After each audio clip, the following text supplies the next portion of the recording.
He is now more like a political prisoner. I tell you something. The longer Nnamdi Kanu is in prison, the taller he becomes. And the shorter the government becomes. Hello everyone, welcome back. So my people, Kenneth Okonkwo has joined to other people to call for the release of Mazi Nnamdi Kanu. So yesterday, the Southeasterners governors, they came together and also asked Tinubu to let Nnamdi Kanu go. There's something Kenneth Okonkwo said here that the more the federal government, keep Nnamdi Kanu in the detention, the more popular and the tall Nnamdi Kanu becomes. And that is it, my people. Like, it is high time for Tinubu to let Nnamdi Kanu go. And also, Kenneth Okonkwo talks about the banning of open grazing, which is very, very important, because I have said it here that anyone that is against this anti-grazing law, that person must know something about the insecurity that is going on in Nigeria. So let me not talk too much so that you guys can watch this video in full. But please, if today is your first time, don't forget to subscribe, like, and share. Here we talk about all the trending gist, Nigeria politics, and whatnot. So let's go ahead and listen to Kenneth Okonkwo, and I'll be right back. Lawyer Kenneth Okonkwo joins us now to discuss the outcome of the Southeast Governors meeting in Enugu State and how to strengthen interstate ties and improve regional security. He will also discuss the anti-grazing bill and restructuring. Thanks so much for joining us on Newsday. Thank you very much, and thank you, viewers, for tuning in.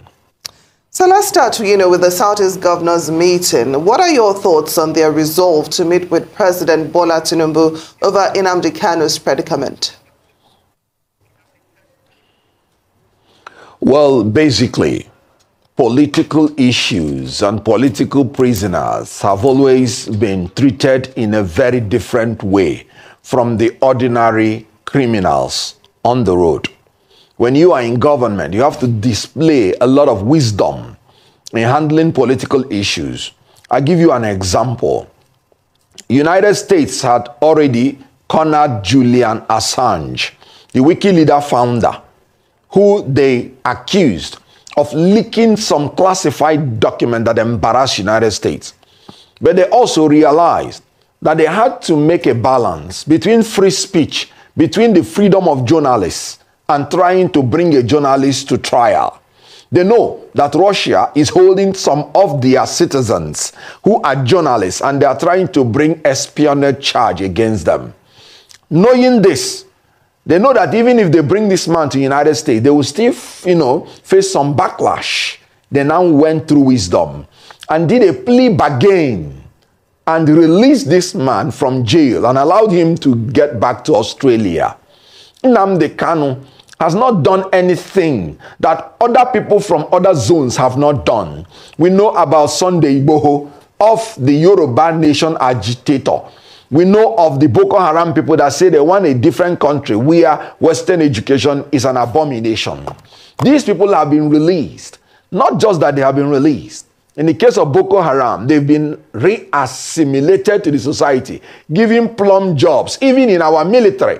They've been given money and been resuscitated, reconciled, and rehabilitated. Why is Nnamdi Kanu's case different? There is an ethnic and some unnecessary bias that is keeping that man in jail. The government should be wise enough to release this man. You can use the Julian Assange option. If you don't want to say you are losing face, you can release him conditionally. You can release him unconditionally. As a lawyer, I've watched the legal issues very clearly. And I saw that even in the courts, from the High Court to the Supreme Court, there are discordant tones amongst them. Even in the issue of bail, some of the tier of the courts had granted him bail. Even in the issue of the charges, some tier of the court had quashed all the charges. So you can see that the government has a lot of places it can stand to release the young man and bring peace to the Southeast. He is now more like a political prisoner. I tell you something. The longer Nnamdi Kanu is in prison, the taller he becomes, and the shorter the government becomes. They should take the intelligent way out of this and release him like they did to other people. Rehabilitate him and reconcile him as they are reconciling Southeast completely to the nation. I'm glad you brought up that Julian Assange case because analysts have been looking into the similarities between these two cases. And what stuck out with me majorly is the fact that Nnamdi Kanu fled bail back in 2017, much like Julian Assange. But what it seems right now is it's more of a political situation with Nnamdi Kanu. With Julian Assange, it seemed that the potentness or the pungentness of his crimes seemed to deteriorate as the world grew and as time went on and more leaks like this happened. In the case of Nnamdi Kanu, some could argue that him staying in jail, of course, it's unfortunate, but him being released would also lead to some unintended consequences in terms of an escalation of violence. This is allegedly, etc., and the reigniting of his followers who seem to be scattered all over the world and seem to be a bit of a thorn in the flesh of individuals who have been suffering the sit-at-home orders and all the other violence that has come about. How will they be able to balance those two equations of keeping him in jail, which is worse, keeping him in jail or letting him out, and potential violence escalating? What are your thoughts on that? My thought is this. I brought the Julian Assange issue just to tell you that the government can use wisdom and bring about situation where they will tell him, you've spent so and so time in detention. Let us count it for you as any punitive measure for whatever they may say he had done. Allow him to plea to any minor offense that will suit that number of times he has already stayed and release him. That's why I brought the Julian Assange. That's wisdom. Then secondly, you can release him conditionally and tell him, look, this will bring crisis if we release you. No responsible government will say, let us release you when we have not gotten a commitment from you that you will no longer go along this line. The young man had said that he is willing to negotiate, that he is willing to talk. So you talk to him, that is releasing him conditionally. Then the third one is releasing him unconditionally. So you have a choice, but the three of them will land in releasing him. The most important thing is that the government checks the cost-benefit analysis in whatever it is doing. And I can tell you that the benefit of releasing him, if you can make him to get commitment on what you want him to do after releasing him, will be better than keeping him. Because keeping him has not solved the security situation in the Southeast. It has not stopped the agitation. As a matter of fact, it is making even the agitation to now be multifaceted, to now be unknown. That's why you hear the unknown gunmen. So it's more difficult to tackle. So releasing him, in my own opinion, will be better off now than keeping him. The benefit of releasing him will be better than the cost. So you negotiate with him, know the best option, and release him. Now, Mr. Okonkwo is talking about the issue of security. The governor has also resolved to tackle insecurity in the Southeast. But that's a bit vague when we consider what's been happening in that region over the years. So what measures would you advise must be taken by the governors, the federal government, to tackle insecurity in Southeast Nigeria? I've always said, I'm sorry to say it, that the governors can only make promises, but they do not have what it takes to enforce their promise. That's why I'm talking about state police. Because the police we have now answers to the Inspector General of Police and answers to the federal government. So no matter their plan, no matter their opinion, no matter the objective they have to tackle insecurity, it is still subject to the efficiency and effectiveness of the national police, which is outside the purview of their power. So the best way this federal government can tackle insecurity at the regional and state levels is to grant state police to the states, amend the constitution. People always talk about abusing state police. Let me state it clearly here that I am not assuring anybody that some governors will not abuse state police. They will. And the reason is because the federal government abuses federal police at times. Is it not with the federal police that they use to rig election? Is it not with the federal police that they use to do certain things? So that the mere fact that some state governors will abuse state police will not be the reason you will say the right thing should not be done. Because the abuse we are getting now from kidnappers, from terrorists, from rapists, from unknown gunmen, from all those people are more than what any state governor can use state police to abuse the people in. And let me tell you, when the government is acting, the people have recourse to the law to seek redress. When outlaws are acting, the people have no recourse to claim any damage or to even stop them from doing anything. So they will just be dying for nothing. So the abuse that the state governors will subject the state police to is very much better than the abuse we are receiving from the outlaws, from the terrorists, kidnappers, from the armed robbers, and from assaulters of integrity and the personality of human beings. So they should be giving state police. Then again, the Southeast governors, they should cooperate because the landmass of the Southeast is not so much. So whoever does any crime in Enugu can sneak into Ebonyi, to Abia. And if they do not cooperate, they won't be able to trace the criminals within the regional level. The state level will be too small for them to operate.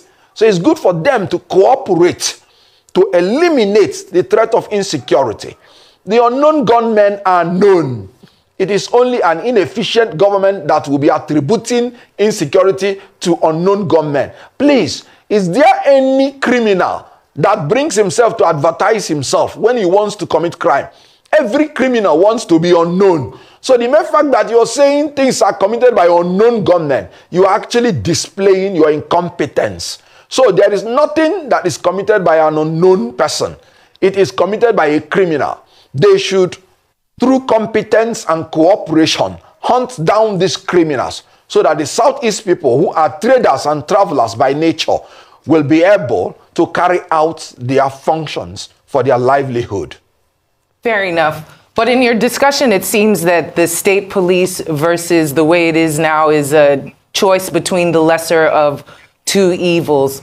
But I want to discuss the governors and the negotiating capacity of these Southeast governors and their ability to work together, as you have just pointed out, in order for any kind of economic prosperity to move along, in order for the insecurity to get checked. There needs to be communication and collaboration between all of them. What is the likelihood with this crop, this new crop of Southeast governors, in your opinion?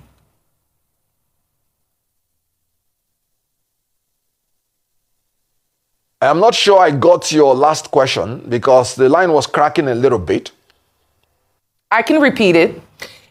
In terms of cooperation with the Southeast governors, how likely and how effective do you think that will be, especially with this particular group of Southeast governors that are in power right now at the helm of those other 5 governors who met in Enugu for the Southeast governors meeting? Well, obviously, from the picture of what we saw, they projected reasonable level of unity because I saw all the governors present. They did not send any delegate. So all of them were present. At least pictorially, that is an exhibition of unity. Then again, they do not have a choice. They have to work together. Like I said, before anything happens, the landmass of the Southeast is not that much. It's not elaborate. So somebody can strike in Enugu and in 30 minutes or less, he's already in another state. So if you make a rigid boundary, then the criminals will be getting away with their crimes because they will be sneaking into other states. So they don't really have a choice.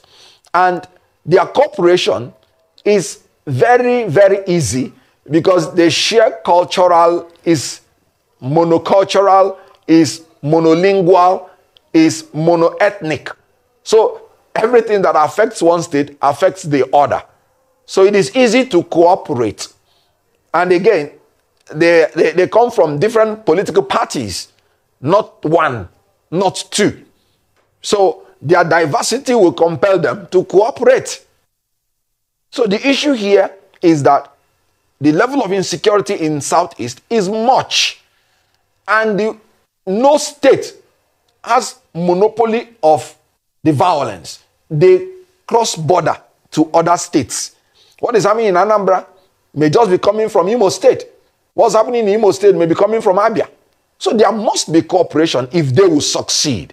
And I believe, from what I saw, knowing that their existential threat is now very, very major and affects all of them, I believe they will come together to find solution to the problem. But the government, federal government, has to empower them. It will be very unnatural to think that a tier of government will succeed when they have the power to make laws, but they don't have the agency to enforce their laws. This is why it is inevitable, as it happens in other climes. In America, even the local government has its own police. So any tier of government that has the power to make laws must have the power and the agency to enforce those laws. Otherwise, it will be giving somebody responsibility without giving him authority to perform. In management, there must be parity of authority and responsibility before objectives are achieved. If authority is more than responsibility, it leads to abuse of power. If responsibility is more than authority, it leads to lack of performance. There has to be parity in this. For now, the state governments have only responsibility to keep peace in their states, but they don't have the authority to execute and bring about that peace. That authority should be given to them in the name of state policy. Mr. Kenneth Okonkwo, recently, we had news that some northern senators and cattle breeders are against the passing of the anti-open grazing bill, saying it is against their freedom to reside anywhere in Nigeria, as stated by Section 42 of the 1999 Constitution. I'd like you to react to this. First of all, that is a misinterpretation of the Constitution. The Constitution said any Nigerian citizen has the right to reside in any part of Nigeria and has the freedom of movement. As a matter of fact, the law is very clear that animals are not given the freedom to roam about because animals are known to either destroy lives or destroy livelihoods. So when you talk about cattle, when you talk about herbivorous animals, you're talking about animals that destroy livelihoods. Rearing animals and planting crops, these are the two sides of agriculture. It will be, I'm sorry to say it will be insensitive for anybody to think you'll be growing in your quest for agrarian revolution by using one set of agriculture to destroy the other set. Cattle and herbivorous animals eat up plants. You need plants, you need animals for your food. So saying you will allow the cattle to eat up the plants is actually being unwise because you are destroying agriculture, thinking you are improving it. Now, the issue of banning the open grazing, I am really very shocked that any human being in the 21st century will even open his mouth to say you will allow these young, beautiful children to be following animals from Maiduguri to Port Harcourt, from Sokoto to Lagos, trekking through the forest where they will be drugged, where they will be brainwashed, where they will be traumatized and terrorized without option of going to school. And you're saying your own children will be going to the best of schools. And the children of the poor and less privileged will be condemned perpetually to live in forests in terrorist-infected forests to trek with animals. You have reduced these children to the level of animals. I can tell you, hardly will any child move from Maiduguri to Port Harcourt trekking in Nigeria today without meeting one kind of Waterloo or the other, or without coming out becoming a terrorist himself. All the crimes that are being committed in Nigeria today are committed in the forest. And then, what is the security of the cattle in itself? Because the cattle will end up being rustled by the terrorists. There is no more safety in the forest as it used to be. And these children are entitled to go to school. They are not entitled to be condemned to become animals. And when you allow animals to pass through the cities, we are talking about cholera.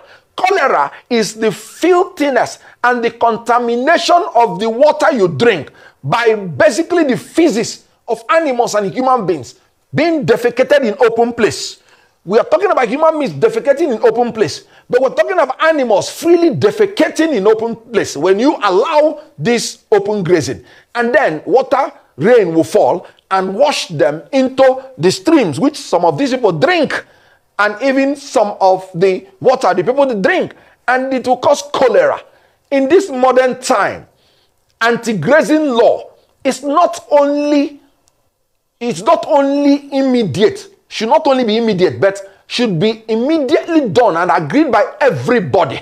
What are they saying? They didn't say they are banning you from being a pastoralist. They simply said you should organize it in a manner that those children will be tending to their animals, going to school, and it's not constituting a nuisance to the people and to themselves. Well, even the animals themselves, they don't even come out better when they do all those trekking. So anti-grazing law is not only that it is acceptable, it should be done. Well said. It is wicked to allow children who should be in school to be in the forest. So my people, that is it. I hope you guys had everything Kenneth Okonkwo said in this particular interview. I love what he said about the open grazing, as well as, releasing Mazi Nnamdi Kanu. Because I love to listen to Kenneth Okonkwo. He always speaks truth to the power. Yes, my people, please leave your thoughts in the comment section about what Kenneth Okonkwo said in this video. And also, if today is your first time, please don't forget to subscribe. And also, don't forget to turn on the post notification. It's very important so that anytime I upload a new video, you'll be the first person to be notified. I appreciate every one of you that be supporting me and also sharing my video. May Almighty God bless you all. Yes, my people, I will see you guys in my next one. Goodbye for now.